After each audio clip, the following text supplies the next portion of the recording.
Krishna, Hare Krishna, Krishna Krishna. Hare Krishna, dear devotees. I'm Suvarna Radhika Devi Dasi, and today I'm going to be sharing my experiences on the importance of association. First, I'd like to begin by offering my obeisances to my Gurudev, Srila Prabhupada, the Lordships, and all the assembled Vaishnavas. Thank you all for being here. Nama Om Vishnupadaya Krishna Prishthaya Bhutale Srimate Bhaktivedanta Swami Iti Namine Namaste Saraswati Deve Gauravani Pracharine Nirvishesha Shunyavadi Paschati Vishitani Vanchakalpaturubhyascha Kripasitubhyeva Cha Patitanam Pavanebhyo Vaishnavebhyo Namo Namaha. So to understand the importance of association, we have to first understand the effect of association. Basically, we are the sum of our closest association. It's the people who we hang around the most that help us, determine how our actions, our decisions, and our thoughts will be like.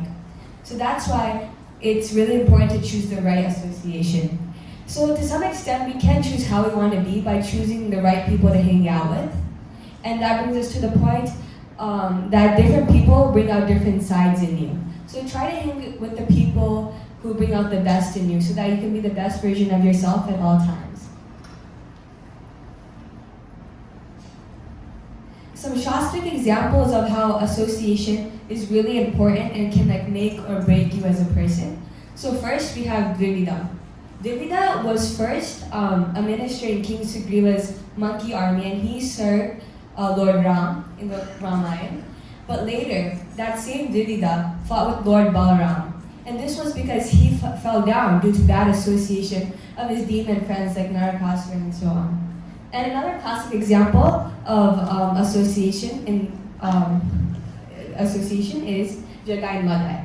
Jagai and Madai were formerly known as Jagannath and Madhava. They were born in Brahmin families, but early on, they got into bad association, making them the abominable people that we know them as. But thankfully, they were able to meet Chaitanya Mahaprabhu, Nityananda Prabhu, and in that same time, they were also able to get lifted, liberated into Krishna consciousness. And another example is Prahlad Maharaj and his friends. All his schoolmates were the children of the demons, but still, by the association of one acquaintance, Sri Prahlad Maharaj, they were all able to become devotees. So by these examples, we can understand just by the limited association of such exalted devotees, it can change you as a person. And that brings us to the verse. What a presentation on association do without this famous verse. Everyone can recite with me. Sadhu Sangha, Sarva Shastra Lava Matra, Sadhu Sangha, Sarva Siddhi. Basically, this verse is saying that in the revealed scriptures, it says that Lava Matra Sadhu Sangha, the momentary association of a pure devotee, can give you all perfection in life. And that was seen in the previous examples I explained in the Shastras. So the next part of my presentation is actually a compilation of some notes I've been taking throughout the weeks on how I've been feeling trying to navigate through both worlds that I face, like my school life versus my temple life. And here are some things I've been feeling. So at times I felt out of place in both at hanging out with school friends and being at temple. Like hanging out with people at school, you think you all go out, you think, oh, shouldn't I be having fun now? But then I'm like, wait, I think I usually have more fun dancing in kirtan. But at the same time, when I'm around and when I'm at temple, I look at everyone else, I'm like, man, I don't feel like the best devotee. Like, look at this devotee, they're so much better than me. So there's been times I felt out of place in both worlds. And then also trying to find the right balance in both places. And then, of course, maintaining that self-control, especially at school, because everyone might be doing something, but I know as a devotee, that isn't very conducive to my standards as a devotee. I don't want to do that. So maintaining that self-control at all times can be difficult, but it keeps me happy at the end of the day. And then also just not getting into that peer pressure that comes under self-control. And then at times it can be easy to get distracted from my priorities when I'm hanging out with people. Sometimes I forget, wait, I'm a devotee. I need to go home and chant my rounds, focus on my bhakti.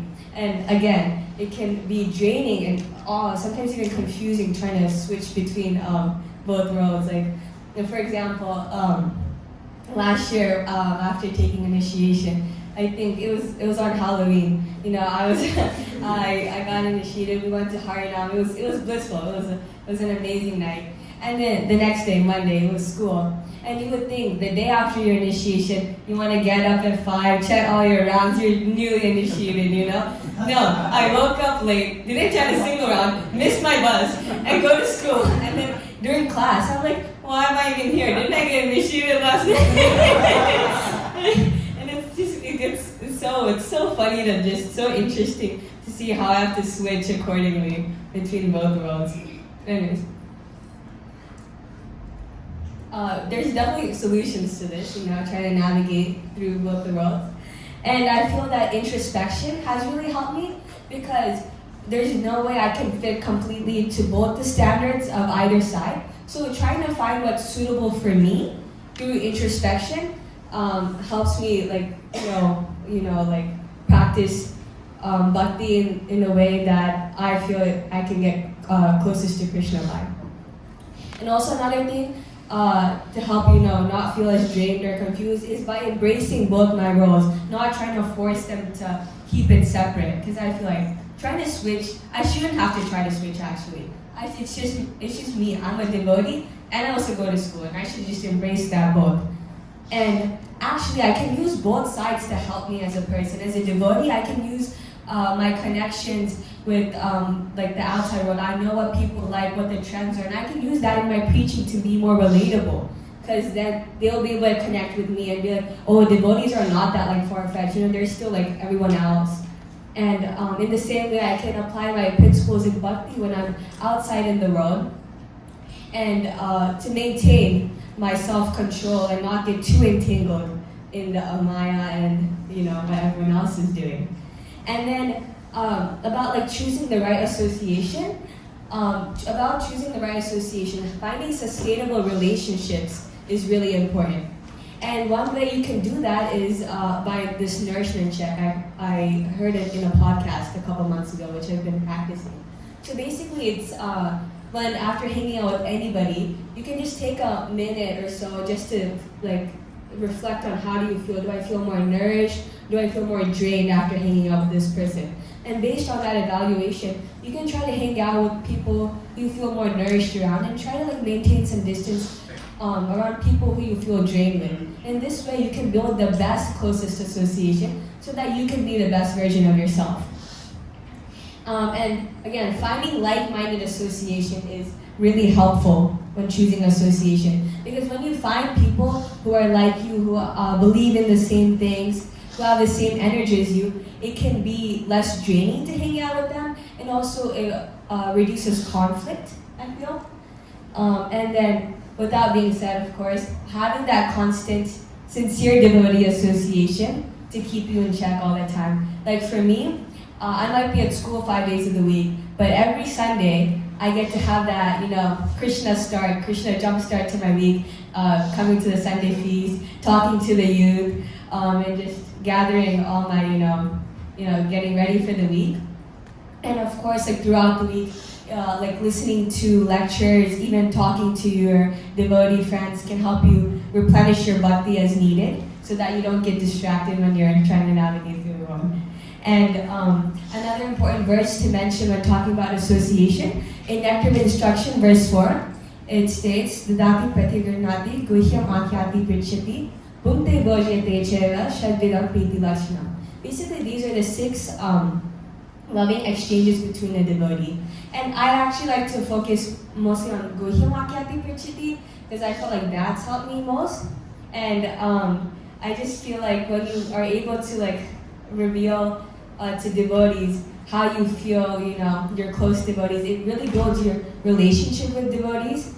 And also even at school, like the people who you feel close to, just revealing your mind around the right people can really help you. You can get the right advice, you can hear about their problems, learn from that, and that's really important in association.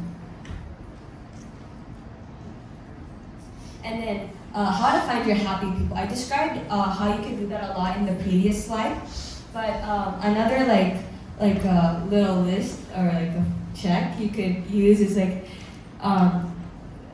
do I want to hang around positive or negative people? Obviously positive people. So within those positive people, who are the people in the mode of goodness I can be with? So I can develop their like good qualities.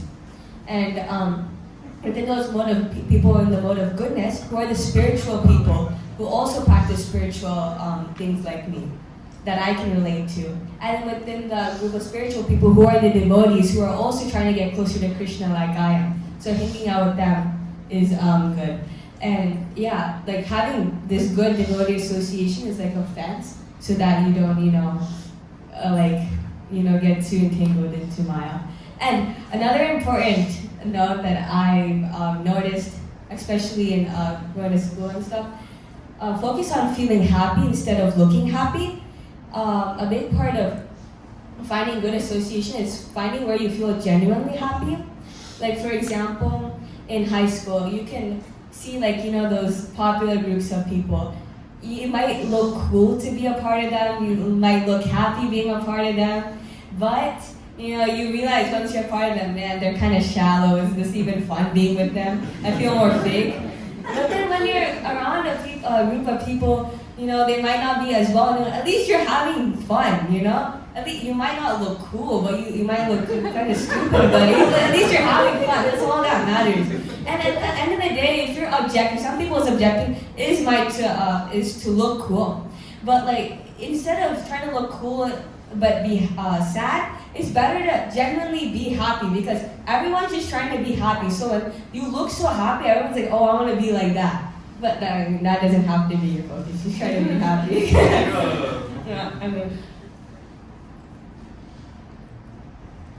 And then another important part of close association is your environment at home, because those are the people you're spending the most time around. And I'm very lucky to have an amazing family that's very nurturing. And some things that have made me feel that way in my home environment is that feeling accepted and comfortable being yourself at home is really important. Having good communication with your family members is really good, because you don't want to have tough relationships at home, because that can affect you everywhere else. And then being open to hearing one another, helping one another at all times, being supported even when they make mistakes, always being for one another, supporting each other's interests. And another thing, as a teenager, I can say, one thing my parents have done is they haven't ever forced anything on me, even bhakti. I feel like they've always just tried to, all they did was take me to temple. And within temple, I found happiness in that. They never forced anything, they never forced me to come to temple. But having found that happiness in temple, I wanted to always come there. And naturally, they've been able to discipline me in that way. So once they are able to build a foundation, then we're able to make good choices naturally. And then, of course, practicing bhakti together as a family keeps, a family that prays together stays together. So practicing bhakti as a family is always good.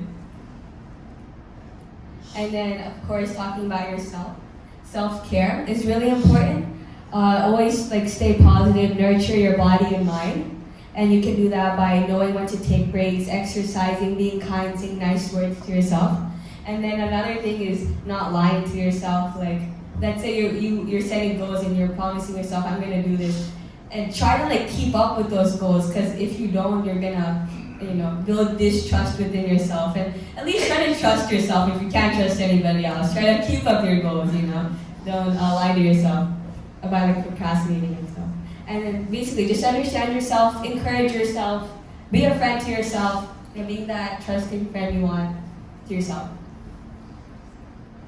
And lastly, and most importantly, our association with Krishna, which is through service, with the medium of Guru, who gives us the qualification and understanding by which we can serve Krishna to the best of our ability. And we can serve Krishna through the 9 limbs of bhakti, which is Shravanam, Kirtanam, Smaranam, Padasevanam, Archanam, Vandanam, Dasyam, Sakyam, and Atmanivedanam.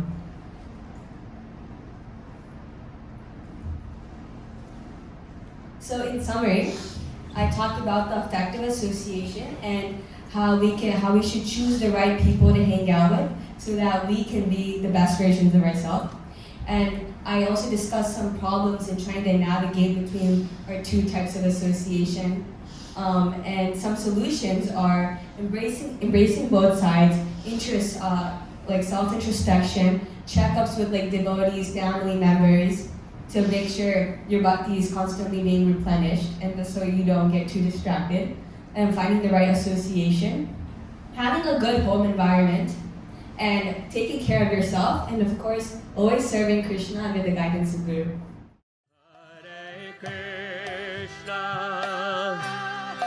Hare Krishna,